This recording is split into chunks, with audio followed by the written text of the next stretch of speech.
Welcome again to this week's LaxWrap, and we hope you're having a great St. Patrick's Day weekend.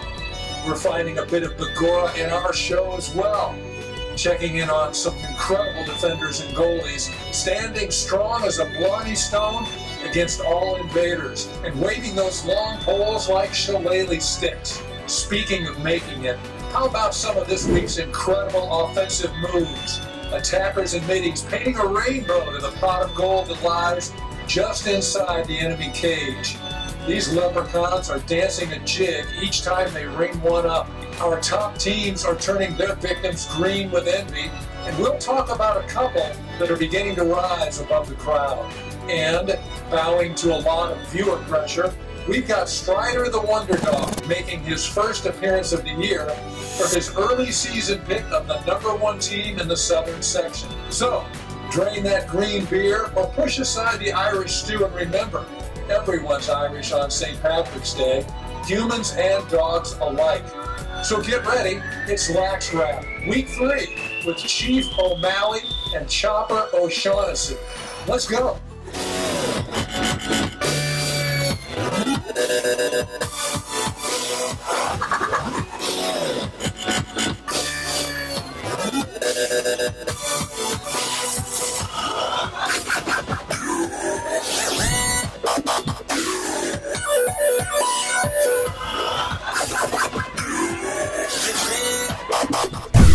Hey, welcome back, high school lacrosse fans. As we mentioned, Chopper here, Chief there, and we are wearing the green. We are recording this show on St. Patrick's Day, wishing everybody a happy St. Patrick's Day.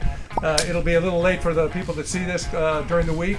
But Chief, finally, no rain, brother. Let's come outside and do the show, huh? Beautiful day out here. This is lacrosse weather. We got to play yesterday, and it's what it's about. The spring weather is being outside. All right, so let's get the show moving. One of the top segments in the show, we're going to talk about the top teams. Chief, what's your approach this week?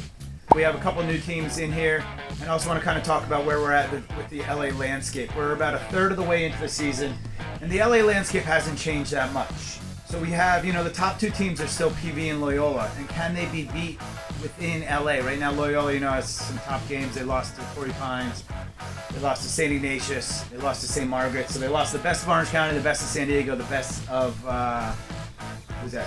Bay Area? Of San Francisco. So those are the teams they lost to, but they're still, it seems to be way ahead of the rest of the squad. Now we'll see next week when Begorra travels down to PV. We'll see how that goes. But historically, PV has just handled it. And Oaks Christian could be 9-0 going against Palos Verdes when they come and play them. They're 6-0 right now. They have to take care of business, but 9-0 team against PV. So will the landscape shake up? That's what I'm interested to see. All right, Chief. Everybody always wants to know a top 10. Can you summarize this a little bit? Yeah, little movement in the top 10, but one team that definitely is worthy of respect right now is St. John's Bosco. Last year they won the Division II championship.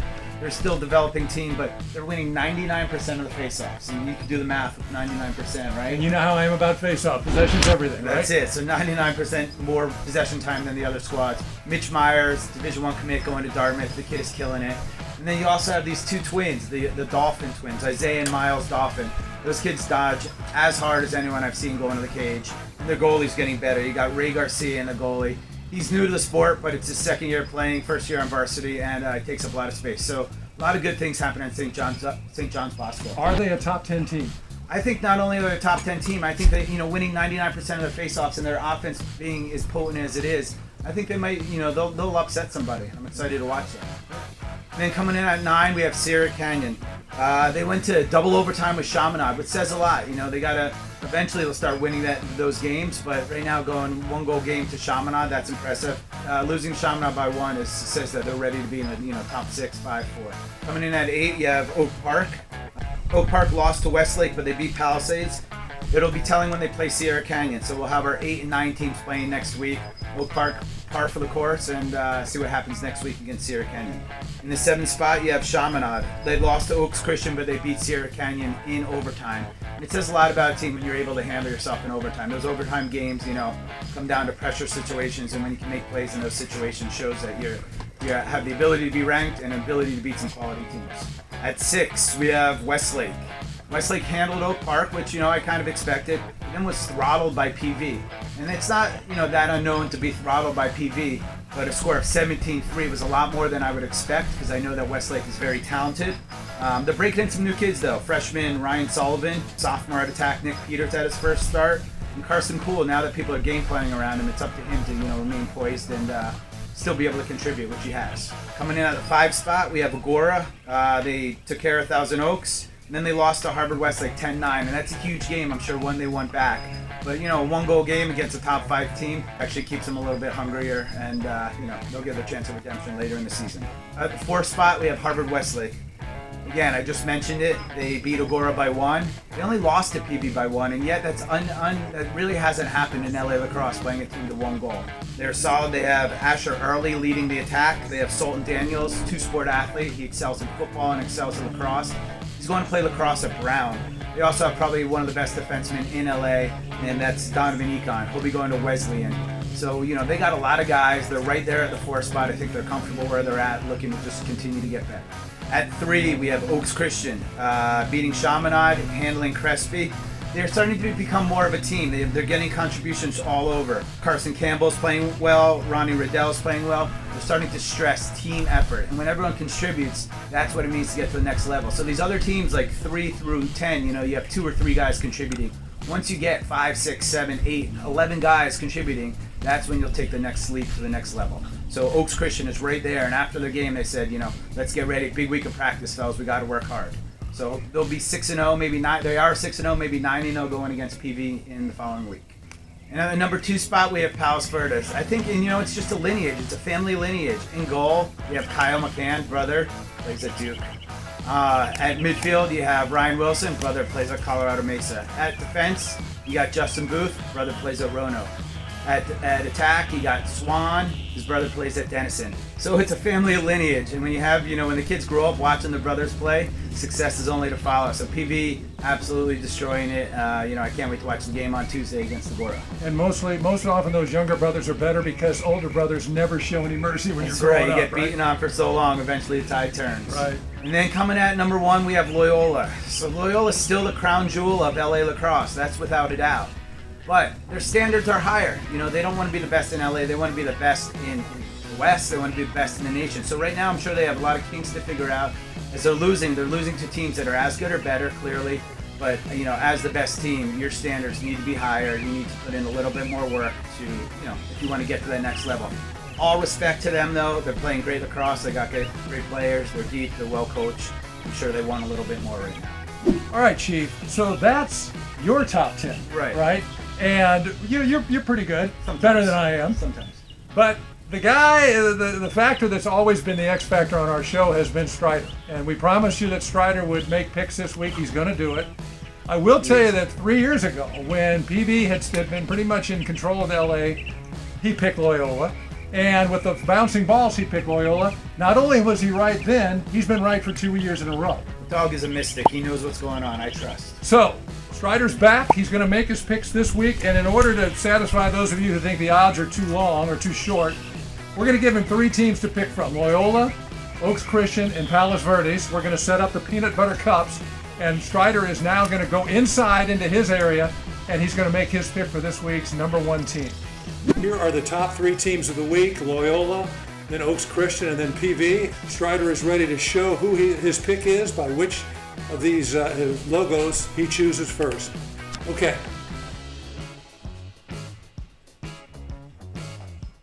And he's going for Palos Verdes. So it's the Sea Kings, are Strider's number 1 pick for this week's top 10. So, Chief, you can never say that he's a front runner, and you can never say he's predictable, right? I could call him a homer, living in Palos Verdes, picking Palos Verdes, who knows. But he picked against him, so previously, That's last right, year. right. So, and as usual, he's picking the team that we are not currently featuring as our number 1 team. So, we're not suggesting you bet on these games, but, put some stock in what Strider said, because basically he's never been wrong. Right before it. Hefe, my favorite part of the show, because all of the tape I get to watch and all of the hard work that Longman and Lisa do, it comes back to us in the top 10 plays of the week. We're going to go inside, get next to the computer so we can call them as we see them. So we'll come right back at you with our top 10 plays.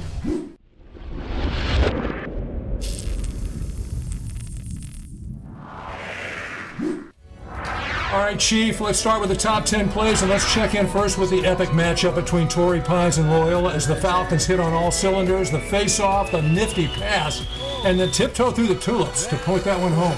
That balance, that finish. That's one of 5 goals for Alex Pistorius. Next up at number 9, face-off action, and watch number 10 for Harvard Westlake swoop in for the ground ball, and then the Wolverine wiggle as he goes through traffic like on the 405, and then finishes. Donovan Econ is a beast. All right, number 8, and it's the same game, and this time it's an opportunity for Agura. A battle for possession in front of the goal results in this long pole picking up the ground ball, but he airmails it to the wrong address, which results in a clean look, but access denied. Wow, great save, relentless ride, better save.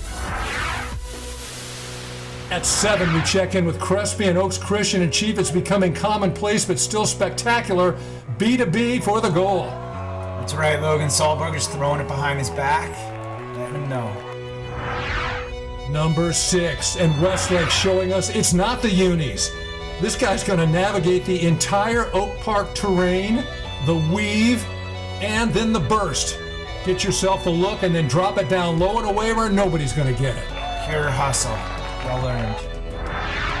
Chief, this one's just plain nasty, and it's Agura sticking at the Thousand Oaks. First pass gets away, but then the recovery, the find, tough catch, and then shades of our old friend Filthy Thompson. That was unreal. Bounce shot, shovel bounce shot.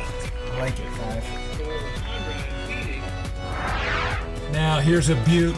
Oak Park painting the picture. Great move for a long pole. He passes up one shot for a better one, and then they strike gold. The epitome of unselfish. Apples were all in the book. At 3, we check back in on Torrey Pines and Loyola, and this time it's Loyola's number 3. The Cubs' Alex Horowitz, and Chief, we talked about him all day. Right spot, right time. When he catches, he finishes. He can find space and finish. Well, he's good. All right, this week's number 2 stands for 2 OTs between Sierra Cannon and Chaminade and Hefe. This game winner is pretty, but the highlight is going to be the celly. Players dancing, sticks flying, the thrill of victory. Yeah, that looks fun. All about it. Finally, this week's top play, and it's not one guy scoring 6 goals. It's an incredible display of persistence and versatility.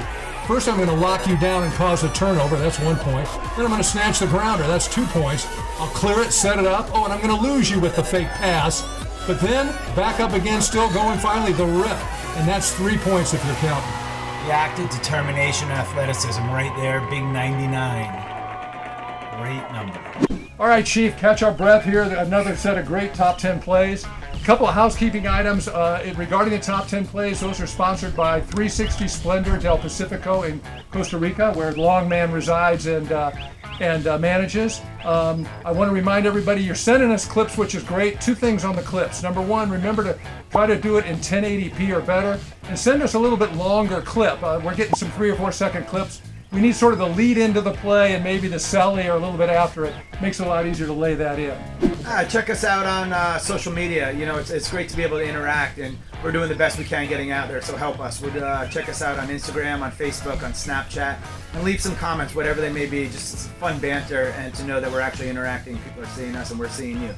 One last thing, too. Remember, you can book us to do your games, whether it's a game or a series of games. We're lucky to have a lot of schools that have contracted with us, but obviously, the more that contract, the more video we've got, the better the chance we're going to be able to put your top 10 play on there or talk more about your team. All right. Anything else from you? No, I'm excited. The next 2 weeks will be good. They'll be tallying where we stand before we go into spring break.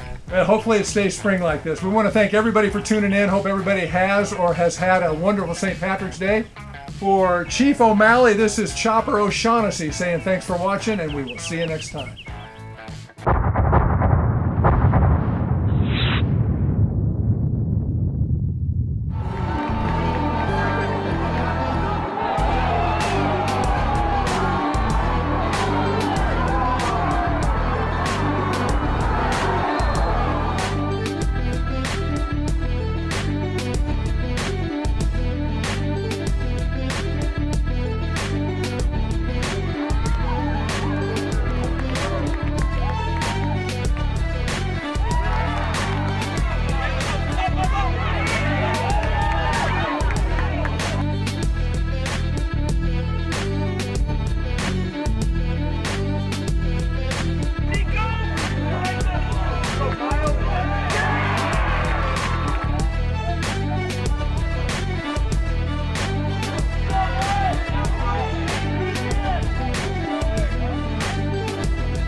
Jason Cohn. He was the trailer on that play, Chief, and he had a chance to